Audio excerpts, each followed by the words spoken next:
Tila may makahulugang mensahe si Aiko Melendez na ikinabit ng ilang netizens sa isyong kinakaharap ni Kim Chu. Ito ay matapos ang umano'y pang-ookray nito kay Riza Madison sa isang episode ng It's Showtime. Bagamat walang binanggit na pangalan si Aiko sa kanyang Facebook post, marami ang naniniwalang may kaugnayan ito sa kontrobersyang pinag-uusapan ngayon sa social media.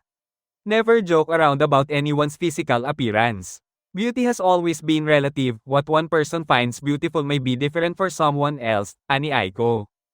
Iginiit pa niya na mas mahalaga ang magandang ugali kaysa sa panlabas na anyo ng isang tao. But one thing that never goes out of style is having a kind heart, dagdag pa niya. Binigyan din ng aktres at konsehal ang kahalagahan ng kabutihan sa kapwa.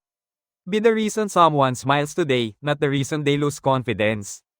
Kindness will always be the most beautiful thing a person can wear, aniya. Dahil dito, lalong umugang ang espekulasyon ng mga netizens na si Kim ang tinutukoy sa naturang post.